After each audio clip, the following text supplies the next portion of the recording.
Tonight, on First at 9 this Friday the 6th of June 2025. Heated up.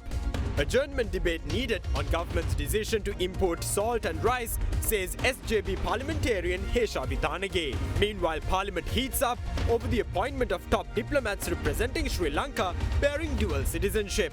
ද්විත්ව පුරවැසිභාවයේ හිමි තානාපතිවරුන් මහ කොමසාරිස්වරුන් ශ්‍රී ලංකාව නියෝජනය කරන බව වාර්තා වී නොමැත. The answer given by this particular member on behalf of the foreign ministry is false. To be continued. Strike action by supplementary health workers continues for second consecutive day. Joint Council for Professions Supplementary to Medicine urges government consideration over grievances. Mid-flight emergency. Sri Lankan Airlines flight makes an emergency landing at Medan Airport in Indonesia. Special relief flight dispatched from Sri Lanka for stranded travellers. Charged. Former ministers Mervyn Silva and Chandrani Bandara indicted by the Bribery Commission. Former executive director of NLB Thusita Hallaluwa further remanded. Cinec Campus Open Day මේ මාස 3 වෙනි දින උදෑසන 9 සිට Cinec Campus පරිශ්‍රයේදී. From Ada Derana, this is Ada Derana First at 9. Live from Studio 24 in Colombo. Good evening and welcome to Ada Derana First at 9. I'm Aditya Drisingha joining you live with the latest in Sri Lanka and around the world.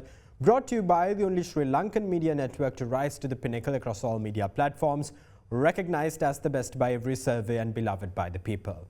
Now in your top story tonight, Member of Parliament representing the Samagi Janabalawege, Hesha Vitanage, calls for an adjournment debate to scrutinize the government's recent move to import salt and rice.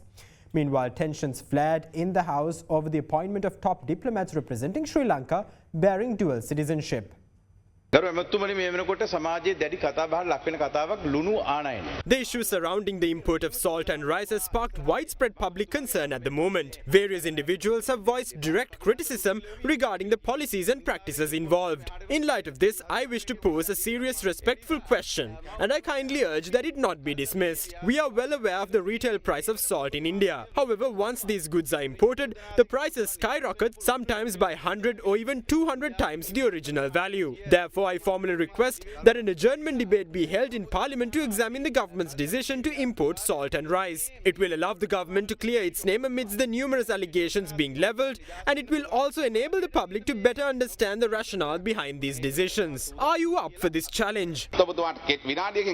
As of yesterday, approximately 15,800 metric tons of salt have been imported into the country. These imports were procured at prices ranging from a minimum of 60 rupees per kilogram to a maximum of 85 to 84 rupees, with the average cost per kilogram amounting to 77 rupees. However, it has come to our attention that certain retailers are attempting to sell salt at excessively inflated prices ranging between 120 rupees and 280 rupees per kilogram. We have formally advised exporters to not exploit the current shortage of essential commodities for profit. We remain firmly committed to implementing necessary measures to ensure that the general public is not adversely affected by this situation. The release of 323 containers was a topic of discussion in Parliament yesterday. During the session, an allegation was raised claiming that weapons allegedly linked to Velupille Prabhakaran had been brought into the country as part of this shipment. It was said that the release of these containers had been authorized by a committee chaired by Minister Bimal Ratnayaka.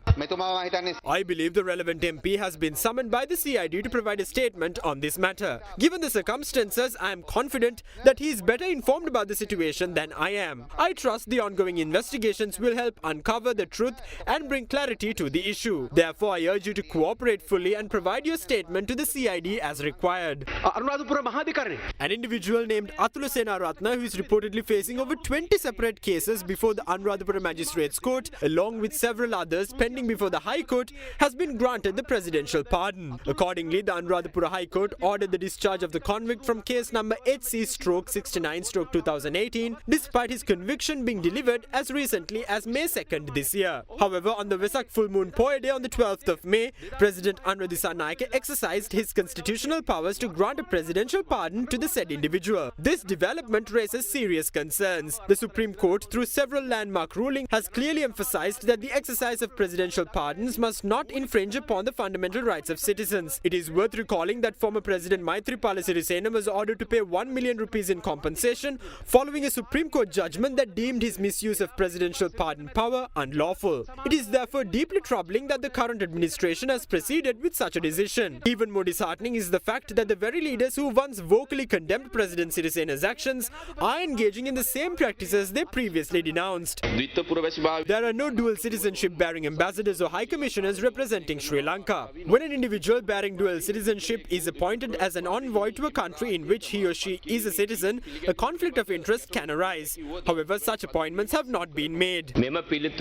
According to my knowledge, your answer does not align with the matters brought to the attention of the Committee on High Posts. Even during my time as a member of the committee, there was an ambassador representing Sri Lanka who was appointed to Dubai or Abu Dhabi. Therefore, kindly recheck all facts and answer my question again. And this is misleading the parliament. Please, you can take some more time and answer this question once again. I have checked on the facts that the MP is mentioning, Honourable Speaker, and I've got to know that after preparing this particular answer, there has been an appointment, as he mentioned, to Dubai, but this particular person is a citizen of Australia. As such, he is appointed to Dubai. There is no conflict of interest in the engagement. My second question is, now you admit, at the time that you gave the answer, it's not about at the time that I tabled the question. At the time that I tabled the question, you knew very well there is one dual citizenship. And then you were able to get out of my other question by saying it does not arise. It's completely wrong. Now you have to answer the question, if this particular person is a dual citizen, and please can you explain to this house, how can she get over this issue of conflict of interest? I need to reiterate that I have got the printed answer that I have received. At that time, when they prepare the answer, this appointment has not been made, but I have checked with the office and put a separate note on this one. Is there any such incident that I already have mentioned? At the table, I tabled this question, the person's name was there. At the time you prepared the answer, the table was there. When I put this question, this person has already been cleared by the High Post Committee and given, and therefore I reiterate the answer given by this particular member on behalf of the Foreign Ministry is false. When ministries answer questions raised by subject ministers, the answers will correspond to contemporary developments. We have nothing to hide. The answer will portray the developments corresponding to the time in question. This is the reality of parliamentary proceedings, and it is the general practice. You completely ignored the question regarding the conflict of interest. According to what the minister said, the individual in question is still holding that position. This is wrong. You should have revealed it.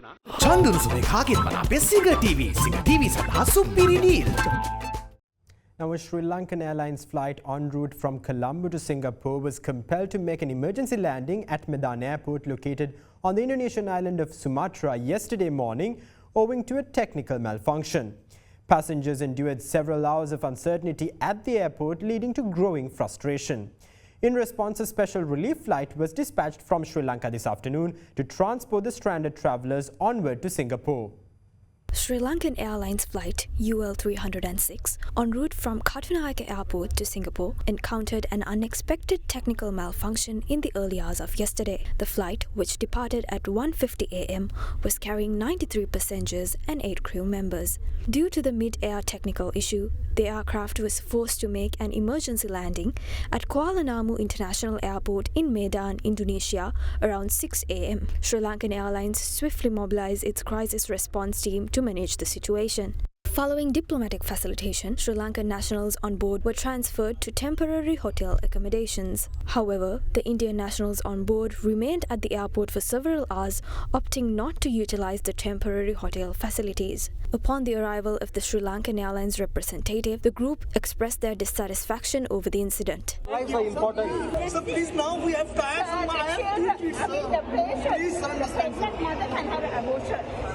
Against this backdrop, 3 engineers from Sri Lankan Airlines departed for Indonesia early this morning, equipped with the necessary tools and replacement parts to inspect and repair the grounded aircraft. Although Sri Lankan Airlines was prepared to dispatch a replacement aircraft to Medan to repatriate the stranded passengers, necessary clearances from Indonesian aviation authorities were initially delayed. Following discussions with the officials, a special relief flight, UL302, took off from Derana International Airport to Medan International Airport on the Indonesian island of Sumatra to transport the stranded passengers and crew members. Sri Lankan Airlines disclosed that the relief flight touched down at the Medan airport at 5:30 this evening. The national carrier stated that arrangements have been made for all passengers to continue their journey to Singapore on this special flight. The airline also expressed its sincere regret over the disruption and the inconvenience caused to the passengers.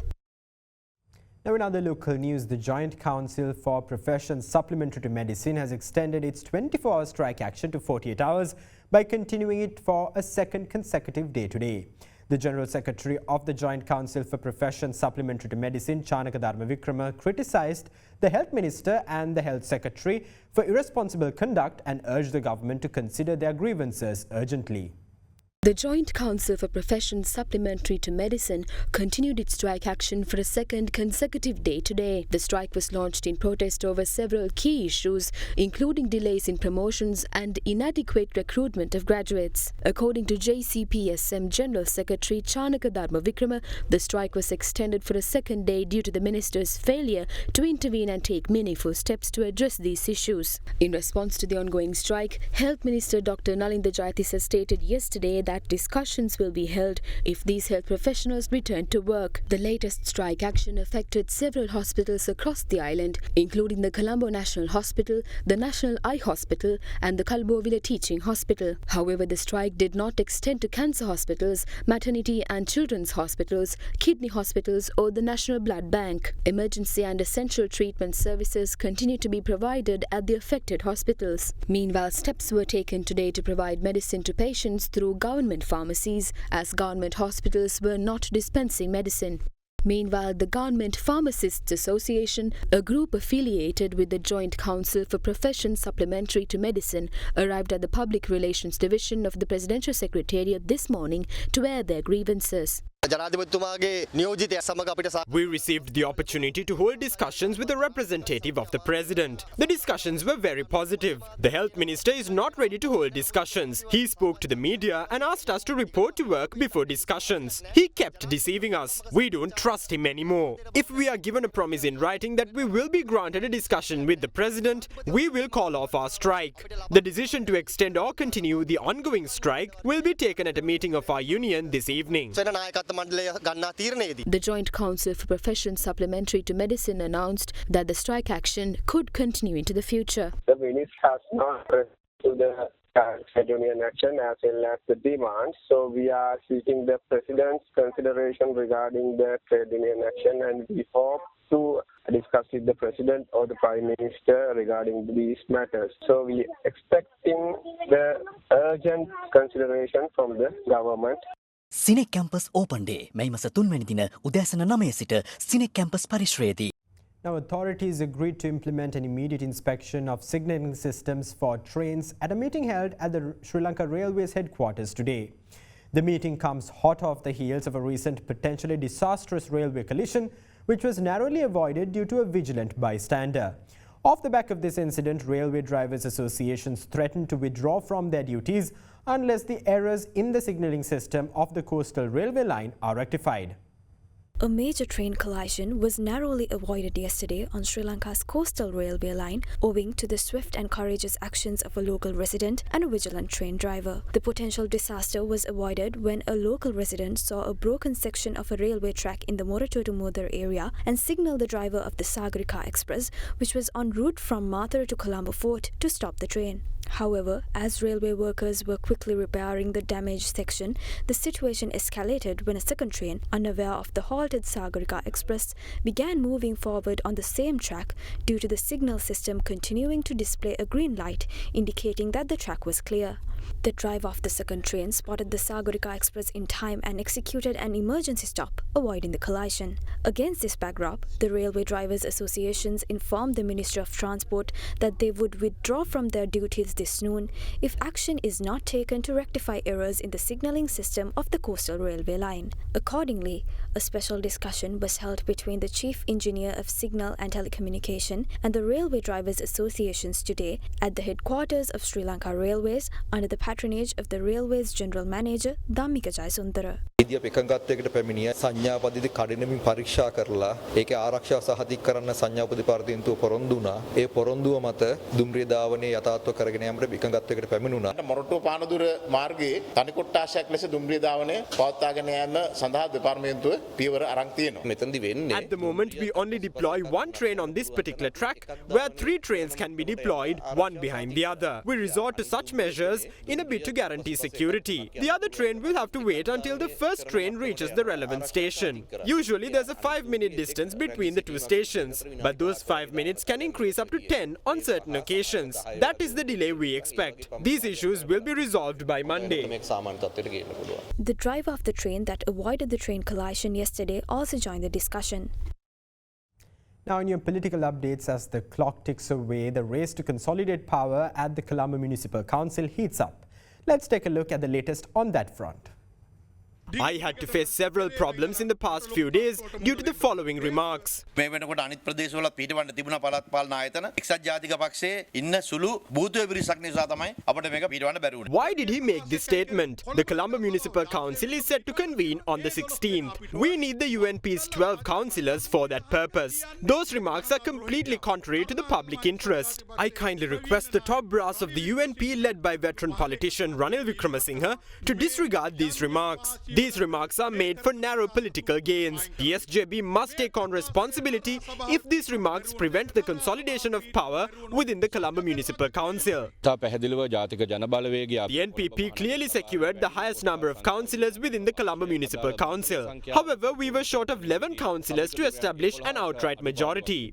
To bridge that gap, we have already secured agreements with councillors elected from independent groups. With the support of those councillors, we expect to consolidate power within the Colombo Municipal Council and elect its mayor. Without the councillors of my group, no party can elect a mayor. Therefore, the 2 votes in my possession are very important. At the very least, if a party nominates me as the deputy mayor, I am willing to cast my 2 votes in their favour. We have gathered all the councillors necessary to set up power within the Colombo Municipal Council. The delay is actually on the Commissioner of Local Governments. If a vote is called now, we will win. Certain councillors who happen to be close friends of ours joined the NPP just to secure the nomination. 4 of those councillors assured us that they will vote in our favour. Don't worry too much about other remarks. We must speak the truth. The majority have assured us that they will vote for us, since we are the only party capable of running Colombo's economy. Certain individuals claim that certain NPP councillors will vote for opposition parties. This is a ridiculous statement to make. The fact is that others are ready to support us. We will consolidate power. Even if the government party wins the Colombo Municipal Council, the opposition will continue to secure power across several other local government councils where the NPP does not have an outright majority. The government cannot stop it. The mandate given by the people was for the opposition to claim power.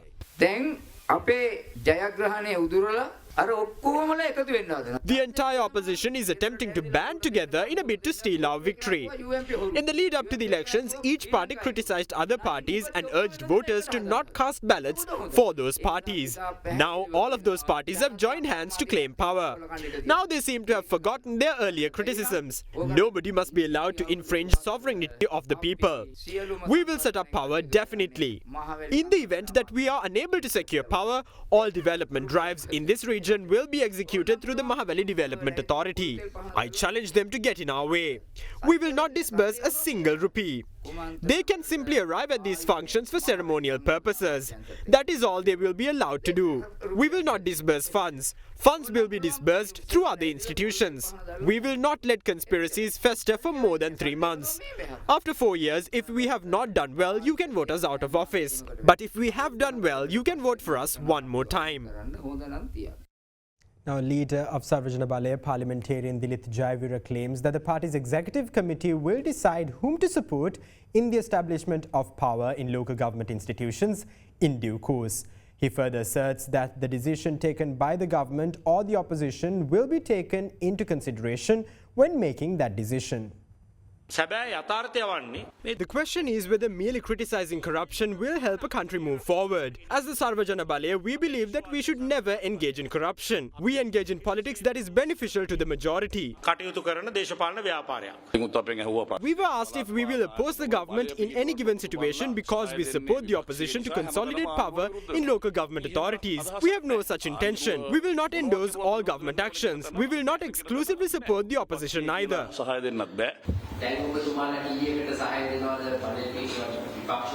The Executive Committee has decided to take into consideration the councillors the parties have fielded and their combination for each council separately with the help of district leaders. The Executive Committee will inform the councillors of their decision. We will have to pay special attention to that before arriving at a final decision. We will arrive at a logical decision.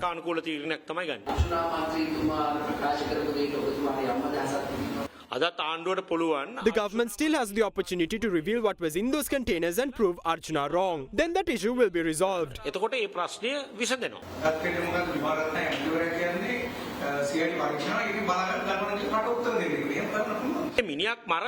When you commit a murder, you can't publicly confess to it. They have shifted the burden of proving that offence on us. The people are confused by their actions. How can the government be this arrogant? All of these issues stem from one cause. The government cannot act like this merely because they possess 2/3 majority. They have a massive responsibility. Meanwhile, entrepreneur Dr. Prasad Manjula was appointed as the Deputy National Organizer of the Sarvajana Balaya, while Attorney-at-Law Mahesh Kotuvela was appointed as the Secretary of the Sarvajana Lawyers Organisation today. Now, in other local news, the Commission to investigate allegations of bribery or corruption today handed over indictments at the Colombo High Court against former Minister Mervyn Silva and former Minister Chandrani Bandara. Mervyn Silva has been indicted over the unlawful accumulation of assets, while Chandrani Bandara faces charges of corruption under the Bribery Act. The Commission to investigate allegations of bribery or corruption today filed an indictment at the Colombo High Court against former Minister of Labour and Public Relations Mervyn Silva, charging him with amassing assets far exceeding his declared legitimate income. The indictment was formally presented before High Court Judge Aditya Patabandige. Mervyn Silva, who is currently in remand custody over a separate case involving the illegal sale of state land in Kiribadgoda using forged documents, was brought to court by prison authorities. Although he was granted 2 personal bail bonds of 5 million rupees each in connection with the bribery charges, Silva was placed under remand custody due to his ongoing remand status in the land fraud case. The pre-trial conference for the bribery case is scheduled for the 11th of July. Meanwhile, former Minister of Women, Child Affairs and Dry Zone Development, Chandrani Bandara, was also indicted at the Colombo High Court today under the Bribery Act. She stands accused of unlawfully appointing H.M. Chandravansa as Project Director of the Ministry of Dry Zone Development, bypassing due legal procedures during his tenure under the previous administration led by former President Maithripala Sirisena. The indictment further alleges that she appointed some of her personal associates to various positions in violation of regulations. Bandara was ordered to be released on 2 sureties of 1 million rupees each, and the case is expected to be taken up for hearing again on the 20th of June. In a separate development, former Executive Director of the National Lotteries Board, Thusita Halloluwa, was ordered to be remanded until the 13th of June. He is facing charges of misappropriating state property, including a laptop and a mobile phone, valued at over 478,000 rupees.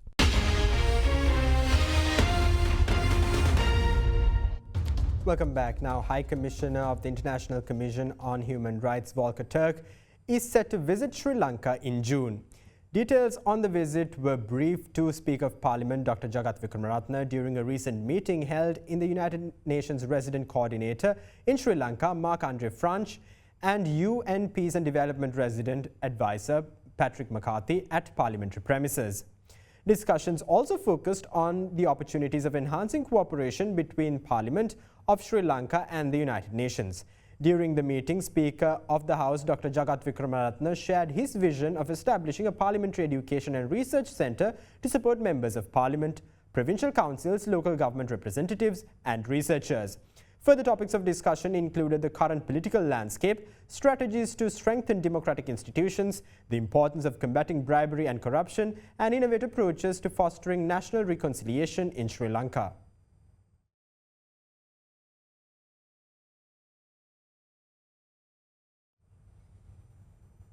Now in other local news, a high-level delegation led by Indian Defence Secretary Rajesh Kumar Singh called on Sri Lanka's Deputy Minister of Defence Major General Aruna Jayasekara and Defence Secretary retired Air Vice Marshal Sampath Tuyakonta yesterday. Discussions focused on key areas of mutual interest including bilateral defence cooperation, military exchanges and joint training opportunity, capacity building, collaboration in disaster management and humanitarian assistance.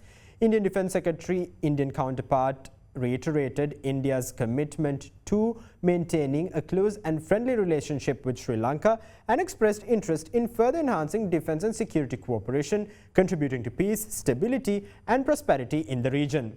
Both sides agreed to continue regular high-level engagements and to explore new avenues for cooperation, particularly in maritime security, counter-terrorism and capacity development.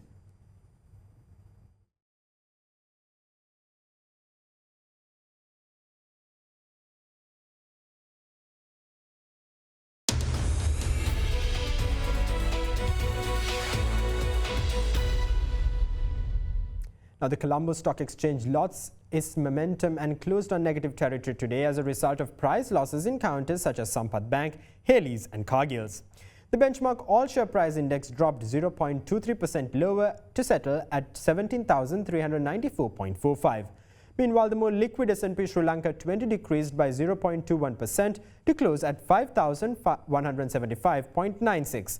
Market turnover closed at 4.2 billion rupees. The capital goods sector was the top contributor to turnover, followed by the materials sector.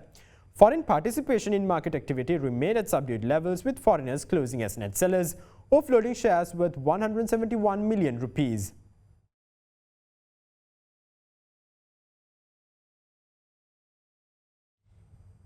And now let's take a look at today's exchange rates.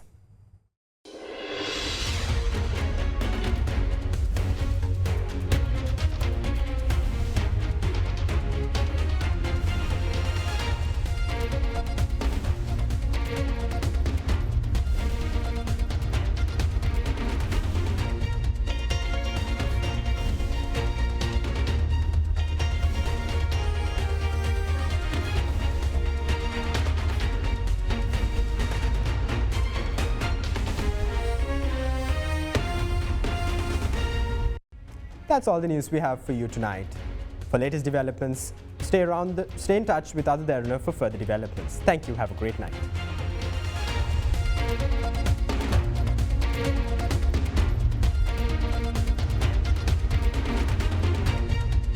For news and information you can trust 24 hours a day, visit otherderana.lk.